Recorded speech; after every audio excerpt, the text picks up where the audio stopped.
Champions and welcome back to Grand Academy. तो आज इस वीडियो में हम लोग डिस्कस करेंगे मोस्ट इम्पॉर्टेंट एमसीक्यूज जो आपके 2026 बोर्ड एग्जामिनेशन के लिए होने वाले हैं।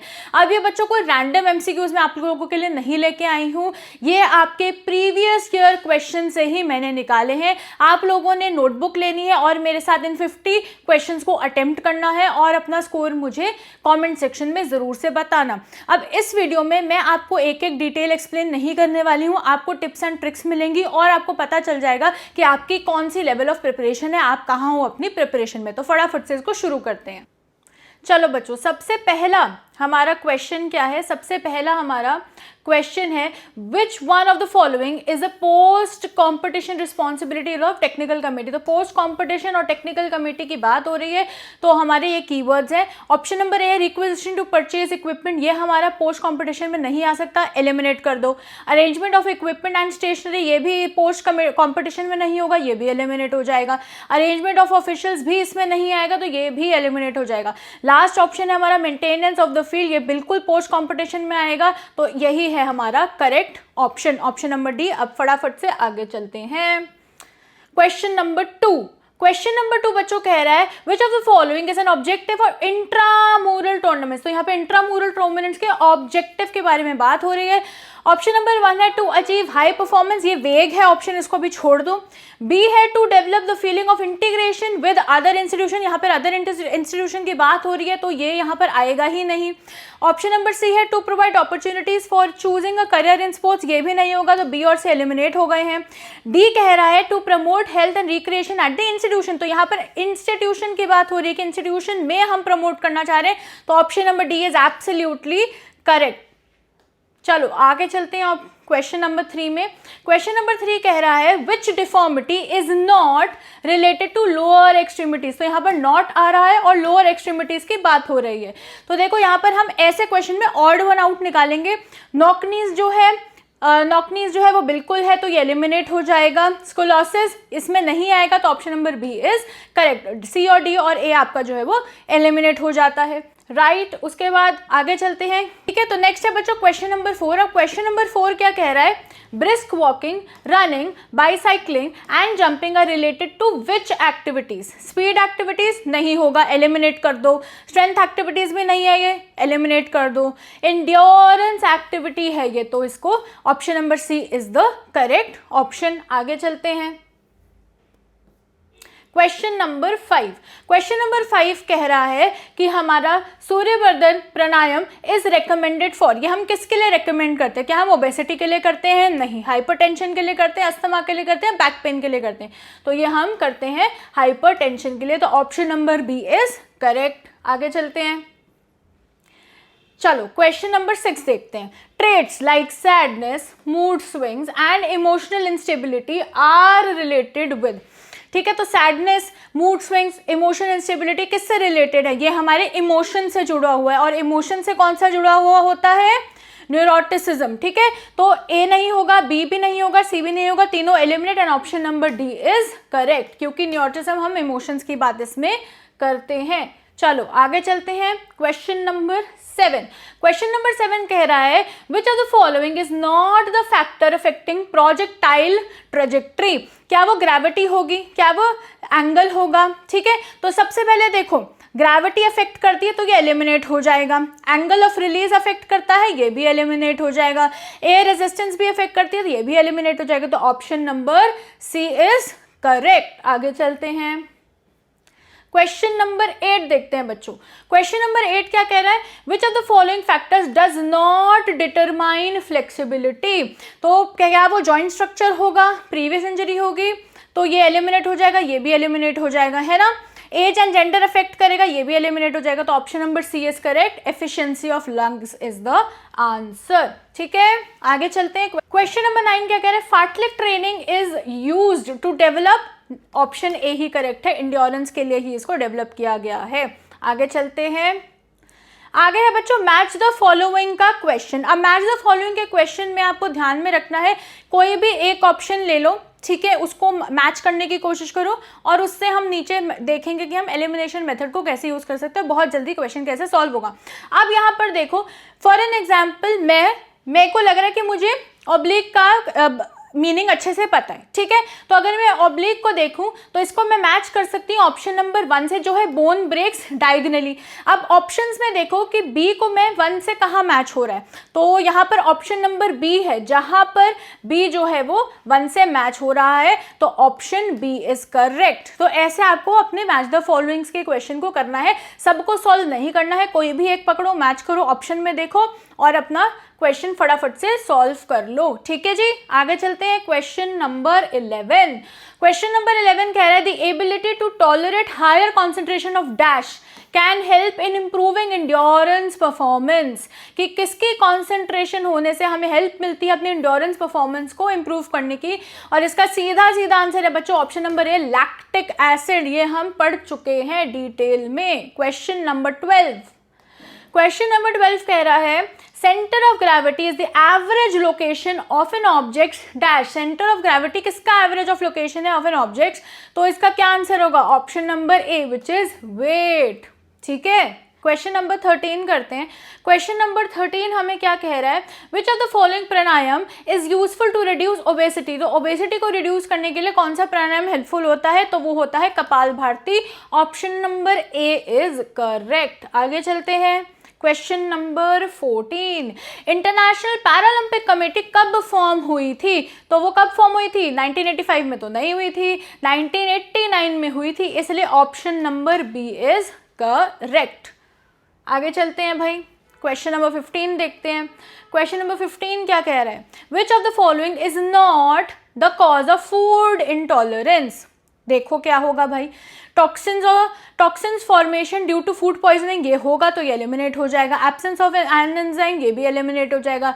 रफेज, बिल्कुल यही तो है, option number C is correct. आगे चलते हैं, और आगे जाने से पहले बच्चों मैं आपको बता दूं कि हमने अपनी फिजिकल एजुकेशन स्पीड सीरीज आप लोगों के लिए पूरी प्लेलिस्ट रेडी करती है, जिसमें आपको बहुत अच्छे से कॉन्सेप्चुअल क्लैरिटी आ जाएगी और आपको ये हेल्प भी करेगी इन एग्जामिनेशन। तो इसको चेकआउट करना मत भूलना। इसका जो लिंक है बच्चों आपको डिस्क्रिप्शन और पिन कमेंट में मिल जाएगा। क्वेश्चन नंबर 16 पे चलते हैं भाई। 16 क्या कह रहा है, in which fitness component does an athlete give better performance if he or she has more slow twitch fibers? In which fitness component does an athlete gives better performance में किस में देगा वो, अगर उसके पास slow twitch fibers हैं, तो वो होगा, स्पीड तो नहीं हो सकता, स्ट्रेंथ भी नहीं होगा, इंड्योरेंस होगा, तो option number C is correct. आगे चलते हैं, identify. Question number 17, identify the factor which decreases equilibrium. कौन सा ऐसा फैक्टर है जो इक्विलिब्रियम को डिक्रीज करता है, क्या वो लार्जर बेस है, नहीं, एलिमिनेट हो जाएगा। ग्रेटर वेट भी एलिमिनेट हो जाएगा। लोअर सेंटर ऑफ ग्रेविटी भी एलिमिनेट हो जाएगा। Correct answer will be higher centre of gravity. उसके बाद नेक्स्ट आता है, jump for smash in volleyball is an example of. Jump for smash in volleyball किसका एग्जाम्पल है, स्टैटिक स्ट्रेंथ का नहीं, मैक्सिमम स्ट्रेंथ का नहीं, एक्सप्लोसिव स्ट्रेंथ का। Absolutely correct answer. आगे चलते हैं, क्वेश्चन नंबर 19 हमारा असर्शन रीजनिंग का सवाल है। अब असर्शन रीजनिंग में आप ध्यान रखोगे कि एक तो तरीका होता है, मैंने जैसे assertion पढ़ लिया, planning should be the first step for organising and tournament. Planning should be the first step for organising a tournament, ये पढ़ लिया। अब आप पूछो क्या ये स्टेटमेंट सही है या ये स्टेटमेंट गलत है, तो एब्सोल्युटली ये स्टेटमेंट बिल्कुल सही है।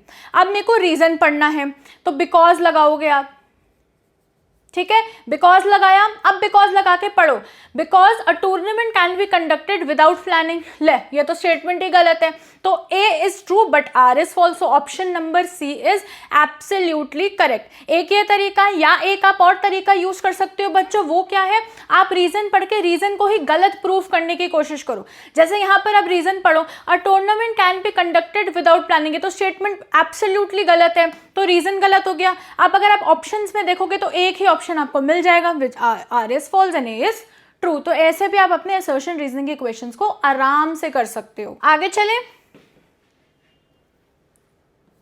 Question number 20. According to WHO, children of which age group should be engaged in physical activities for 180 minutes per day? तो WHO के हिसाब से कौन सा होने वाला है ऐसा एज ब्रैकेट? तो वो होगा बच्चों 3 to 4 years. तो option number C is absolutely correct. आगे चलें. Question 21. Which is the main governing body responsible for organization of Deaflympics? तो इसमें कौन सा होगा? देखो ए ऑप्शन तो नहीं होगा, वर्ल्ड डेफ चैंपियंस कमेटी ना, नेशनल स्पोर्ट्स फेडरेशन भी नहीं होगी, इंटरनेशनल कोऑर्डिनेटिंग कमिटीज ये भी नहीं होगा. Option number D is correct, international committee for sports for def. ठीक है जी, आगे चलें. Question number 22. क्वेश्चन नंबर 22 कह रहा है body mass index is one of the common ways of assessing the healthy body weight. Which BMI range is considered healthy? मतलब कौन सी range है BMI की जिसको हम नॉर्मल या हेल्दी कंसिडर करते हैं? तो वो ए ऑप्शन तो नहीं है ना, बी भी नहीं है, 30 to 34 भी नहीं है, 18.5 to 24.9 is the absolutely correct. Option number C ठीक है. आगे चलते हैं बच्चों. क्वेश्चन नंबर 23 क्या कह रहा है? In partial curl up test the distance between two parallel lines. Partial curl up करते हुए जो पैरेलल लाइंस में डिफरेंस होता है वो कितना होता है? 6, 8 नहीं होता है ना, 4 भी नहीं होता, 6 होता है. तो option number C is correct. आगे चले. चलो आगे चलते हैं भाई. क्वेश्चन नंबर 24 कह रहा है goal setting is a dash approach. कौन सी अप्रोच है? Under motivational technique. तो जब भी हम गोल सेटिंग करते हैं तो वो किससे करते हैं? अपने दिमाग से ही करते हैं. तो option number A is absolutely correct which is cognitive. चलो बच्चों आगे चलते हैं क्वेश्चन नंबर 25 पे. अब क्वेश्चन नंबर 25 में आपको क्या करना है? Which functional fitness component of senior citizen is determined in the test shown below. तो ये हमने एक टेस्ट दिखाया आपको करते हुए, है ना. सीनियर सिटीजन बैठे हुए हैं और वो नीचे की तरफ अपने आप को स्ट्रेच कर रहे हैं. तो देखो ऑप्शंस में क्या क्या है. फिजिकल मोबिलिटी एलिमिनेट कर दो, अपर बॉडी फ्लेक्सिबिलिटी भी नहीं है, ये भी एलिमिनेट हो जाएगा, lower body flexibility is absolutely correct option. तो यहाँ पर option number C is correct. ठीक है, तो ऐसे आपको पिक्चर बेस्ड क्वेश्चंस भी आते हैं. तो चलो बच्चों आगे जाने से पहले मैं आपको बता दूं कि हमने अपना फिजिकल एजुकेशन चैंपियन कोर्स जो है वो लॉन्च कर दिया है. इसमें आपको मेरे ही बनाए हुए बहुत बढ़िया डिटेल लेक्चर्स मिलेंगे जो कि लाइन बाय लाइन है. बेस्ट फिजिकल एजुकेशन नोट्स मिलेंगे जो मैंने आपके लिए बनाए हैं, डिटेल भी हैं, शॉर्ट्स भी हैं और माइंड मैप्स भी हैं. उसी के साथ साथ आपको मेरी पर्सनल गाइडेंस स्टडी प्लान मिलेगा, फ्री मॉक्स एंड सैम्पल पेपर्स मिलेंगे, 24 आवर रिस्पॉन्स डाउट सपोर्ट मिलेगा. मैं ही आपके साथ रहूंगी लास्ट के सारे दिनों में, आपकी सारी प्रॉब्लम्स का सोल्यूशन आपको दूंगी. आपको कोई भी टेंशन लेने की जरूरत नहीं है. मोस्ट इंपॉर्टेंट क्वेश्चंस की PDF भी आपको मिलती है और सीक्रेट स्ट्रैटेजीज भी मिलती हैं. तो अगर आप भी अपने फिजिकल एजुकेशन में 100 और 100 स्कोर करना चाहते हो तो ये आपके लिए बहुत ही अच्छा रिसोर्स है. इसका जो लिंक है बच्चों आपको पिन कमेंट और डिस्क्रिप्शन में मिल जाएगा. इसको ज्वाइन करो और अपनी सारी टेंशन जो है वो छोड़ दो, आराम से पढ़ाई करो. बाकी सारी चीजें हमने आप लोगों के लिए बहुत ज्यादा आसान बना दी हैं. अब फटाफट से आगे चलें. चलो आगे है जी विच वाइटामिन्स आर वाटर सॉल्युबल. कौन से वाइटामिन है जो वाटर सॉल्युबल है? तो डी एंड के तो नहीं है. Option number B is correct which is vitamin B and C. आगे चलें. Question number 27. The scientific name of vitamin C is. Vitamin C का साइंटिफिक नेम क्या है? तो ए तो हट जाएगा, है ना, ये है ही नहीं. और option number B is absolutely correct. ठीक है जी, आगे चलें. क्वेश्चन नंबर 28 कह रहा है which asana is not use to cure asthma. कौन सा आसन है जो अस्थमा के क्योर के लिए यूज नहीं किया जाता? तो ऑप्शन नंबर ए बिल्कुल सही है विच इज ताड़ आसन. ठीक है, आगे चलें. क्वेश्चन नंबर 29 कह रहा है knockout tournament is also known as. Knockout tournament को हम और क्या बोलते हैं? नॉकआउट टूर्नामेंट को हम एलिमिनेशन टूर्नामेंट भी कहते हैं. So option number A is correct. अब कई बार बच्चे बोलेंगे कि हमने तो ये पढ़ा ही नहीं, हमने कहीं देखा ही नहीं. तो आप कॉमन सेंस भी लगा सकते हो या एजुकेटेड गेस भी लगा सकते हो कि नॉकआउट में क्या होता है. 2 टीम्स खेली, जो हारा एलिमिनेट, जो हारा वो एलिमिनेट, ऐसे ही होता है. तो इसका ऑब्वियसली दूसरा नाम क्या होगा? एलिमिनेशन टूर्नामेंट ही होगा. तो ऐसे भी आप अपने एजुकेटेड गेस लगा सकते हो. चलो नेक्स्ट क्वेश्चन कह रहा है menarche is related to ending of the menstrual period in women. No. Beginning of the menstrual period in women. Yes, absolutely correct. So option number B is absolutely correct. चलो आगे चलते हैं. Question number 31. Question number 31 कह रहा है which asana can be performed immediately after having a meal. ऐसा कौन सा आसन है जो मैं इमीडिएटली खाना खाने के बाद परफॉर्म कर सकता हूं या कर सकती हूं। तो ए है भुजंग आसन, बिल्कुल भी नहीं कर सकते। धनुरासन भी नहीं कर सकते। वर्ज आसन बिल्कुल कर सकते हैं। So option number C is absolutely correct. देखा आपने कि हम कैसे यहाँ पर एलिमिनेशन मेथड का यूज कर रहे हैं और हमने मैच द फॉलोइंग और असर्शन रीजनिंग का क्वेश्चन भी कैसे बढ़िया तरीके से कर लिया। ठीक है, तो बच्चों आगे चलते हैं अपने क्वेश्चन नंबर 32 पे। तो क्वेश्चन नंबर 32 के लिए मुझे अपना पेन ले लेना चाहिए। In a knockout tournament, if there are 17 teams, how many byes will be given? तो मेरा n क्या है यहाँ पर 17 है, नॉकआउट टूर्नामेंट की बात हो रही है। तो बाइस का फॉर्मूला क्या है 2n माइनस n। n मेरा 17 हो गया। पहले मैं क्या निकालूंगी 2 1 2 2 2 3 2 4 2 5 है ना। 2 की पावर 2, ये 4 राइट, ये 8, ये 16, ये 32। तो यहाँ पर हमको क्या लेना पड़ेगा, यहाँ पर हमको लेना पड़ेगा 32। तो 2n माइनस n कितना हो जाएगा 32 माइनस 17 करोगे तो कितना आएगा 15। तो ऑप्शन नंबर कौन सा करेक्ट है हमारा, ऑप्शन नंबर 15 करेक्ट है हमारा। ठीक है, आई होप आपको ये समझ में आ गया होगा। ठीक है, वरना लेक्चर्स देख लेना।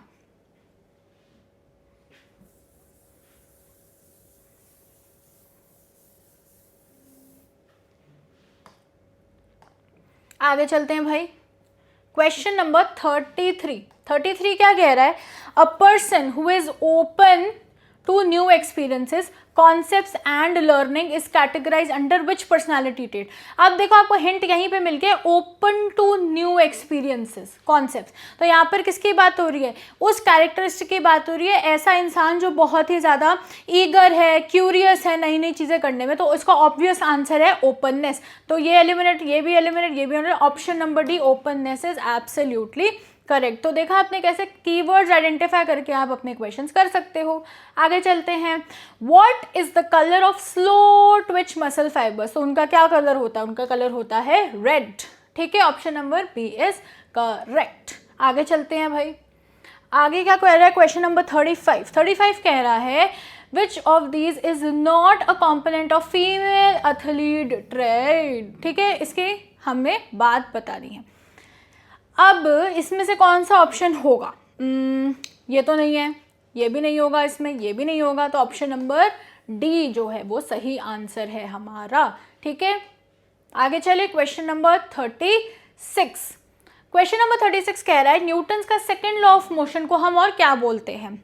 ठीक है, तो हम क्या बोलते हैं, लॉ ऑफ एक्सेलरेशन, IAR से याद रखो। ठीक है, तो आगे चलते हैं भाई। Question number 37। अब क्वेश्चन नंबर 37 क्या कह रहा है, the formula for calculating the total number of matches in a single league tournament का क्या फॉर्मूला होगा।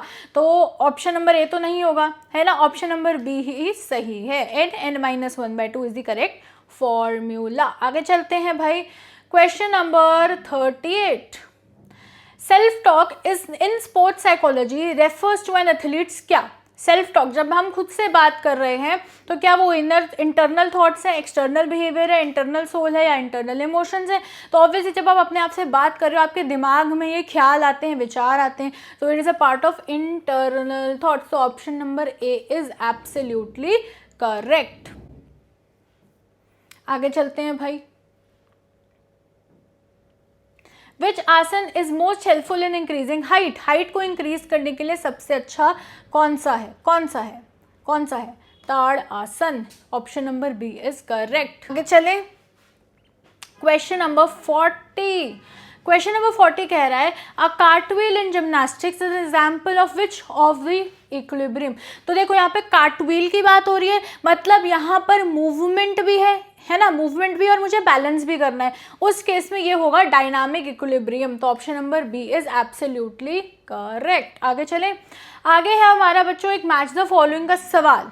ठीक है, अब देखो हमें मैच द फॉलोइंग करनी है। ठीक है, अब देखो सिंपल है कि हॉर्स राइडिंग किसके लिए हम यूज़ करते हैं, नॉक नीज को बेटर करने के लिए, है ना, कि हमारी जो लेग्स हैं वो वापस हो जाएं, ठीक हो जाएं, बेटर हो जाएं, तो उसके लिए ऑप्शन नंबर बी जो है वो हमारे 3 के साथ मैच होता है।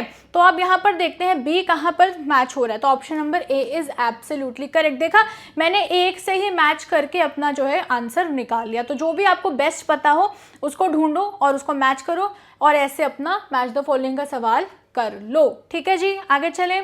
चलो क्वेश्चन नंबर 42 क्या कह रहे हैं, in the law of acceleration the acceleration of an object is inversely proportionate to its. किससे अपना इनवर्सली प्रोपोर्शन होता है, तो वो कौन सा है, फोर्स से तो नहीं होता, स्पीड से भी नहीं होता, तो आंसर क्या है, mass. Option number C is absolutely correct. आगे चलते हैं भाई, क्वेश्चन नंबर 43 क्या कह रहा है।